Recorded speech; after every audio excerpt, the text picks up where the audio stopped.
महाराज शांतनु ने क्यों किया गंगा से विवाह? गंगा ने क्यों रखी ऐसी अनोखी शर्त? गंगा ने क्यों अपने ही पुत्रों को मार दिया? इन सब सवालों का जवाब मिलेगा इस वीडियो में, तो वीडियो को अंत तक जरूर देखें। अगर आपने अभी तक चैनल को सब्सक्राइब नहीं किया है तो इसे सब्सक्राइब जरूर कर लें ऐसी ढेरों ज्ञानवर्धक वीडियोस के लिए। तो चलिए शुरू करें। राजा शांतनु हस्तिनापुर के राजा प्रतीप के पुत्र थे। वे एक बुद्धिमान और न्यायप्रिय शासक थे। शांतनु को देवी गंगा से प्रेम हो गया था। शांतनु ने गंगा से विवाह करने की इच्छा जताई तो गंगा ने एक शर्त रखी। गंगा को अपने अनुसार काम करने की पूरी आजादी होनी चाहिए। अगर शांतनु उन्हें किसी बात के लिए रोकेंगे तो वह उन्हें छोड़कर चली जाएगी। शांतनु ने गंगा की शर्त मान ली और विवाह कर लिया। विवाह के बाद गंगा ने जब भी संतान को जन्म दिया तो उसे तुरंत नदी में बहा दिया। शांतनु अपने वचन की वजह से गंगा को रोक नहीं पाते थे। जब गंगा को 8वीं संतान हुई तो महाराज शांतनु ने उसे नदी में बहाने से रोका। जैसे ही उन्होंने रोका, महाराज शांतनु ने गंगा की दूसरी शर्त को तोड़ दिया। गंगा ने राजा शांतनु को बताया कि वह अपनी संतानों को मार नहीं रही थी, बल्कि उन्हें एक श्राप से मुक्त कर रही थी।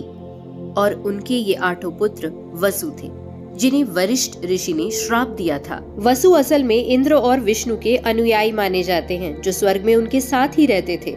जिन अष्ट वसु का जिक्र यहाँ हुआ है, उन्हें रामायण में कश्यप और अदिति के पुत्र बताया गया है और महाभारत में मनु या ब्रह्मा प्रजापति के पुत्र बताया गया है। ये 8 वसु अलग अलग चीजों को दर्शाते थे, जैसे पृथ्वी, पानी, अग्नि, वायु, सूर्य, आकाश, चंद्रमा और सितारे। तो चलिए बात करते हैं इनके श्राप की। महाभारत के अनुसार इन 8 वसु में से एक प्रभास की पत्नी धू ने एक दिन जंगल में एक गाय को देख लिया।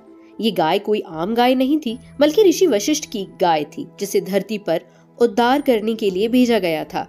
प्रभास ने अपने अन्य 7 भाइयों की मदद से इस गाय को चुरा लिया। ऋषि वशिष्ठ को जब ये पता चला तो उन्होंने इन सभी को श्राप दे दिया कि ये मृत्यु लोक में जन्म लेंगे। इसके बाद सभी वसु क्षमा के लिए ऋषि के पास पहुँचे और उन्होंने उनमें से 7 को ये कहा कि वह अपने जन्म के 1 साल के अंदर ही मृत्यु लोक को छोड़ देंगे और इस श्राप का पूरा दंड प्रभास को भोगना होगा। प्रभास दूसरी बार जन्म लेकर भीष्म या भीष्म पितामह बने। लेकिन इस बात पर ध्यान देने वाली बात ये भी है कि असल में ये गंगा और शांतनु के यहाँ ही क्यों जन्मे। इसके पीछे की भी ये कहानी प्रचलित है। ये कहानी शुरू होती है शांतनु के पहले जन्म से, जहाँ वो इक्ष्वाकु साम्राज्य के महान राजा महाभीष हुआ करते थे। उन्होंने हजारों अश्वमेध यज्ञ करवाए थे और मृत्यु के बाद स्वर्ग लोक में उन्हें जगह मिली थी। स्वर्ग लोक में ब्रह्मा के दरबार में उनकी बेटी गंगा भी मौजूद थी। इसी के साथ अन्य देवतागण और अनुयायी भी मौजूद थे। एक दिन दरबार में मौजूद सभी प्रार्थना मुद्रा में थे। तब हवा के कारण गंगा के वस्त्र हिल गए। सभी ने देखकर सिर झुका लिया, लेकिन महाभीष ने ऐसा नहीं किया। इसी के साथ गंगा ने भी उन्हें रोका नहीं और दोनों एक दूसरे को देखते रह गए। ये देख भगवान ब्रह्मा क्रोधित हो गए और दोनों को मृत्यु लोक में पैदा होने का श्राप दिया। गंगा तभी वापस आ सकती थी जब वो मृत्यु लोक में महाभीष का दिल तोड़ देती, यानी कि राजा शांतनु का।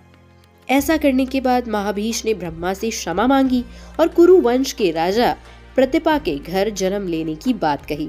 ऐसे में महाभीष की ये मंशा ब्रह्मा ने मान ली। तो इस तरह से गंगा ने अपने 7 पुत्रों को मोक्ष दिलाया, लेकिन 8वें पुत्र को क्योंकि महाराज शांतनु ने रोक लिया और उनकी शर्त को भंग कर दिया, तो गंगा अंतर्ध्यान हो गई और उस 8वें पुत्र को वहीं छोड़ दिया, जो कि भीष्म पितामह कहलाए। गंगा ने उन बच्चों को जन्म देने के साथ साथ मृत्यु लोक से मुक्ति भी दिला दी।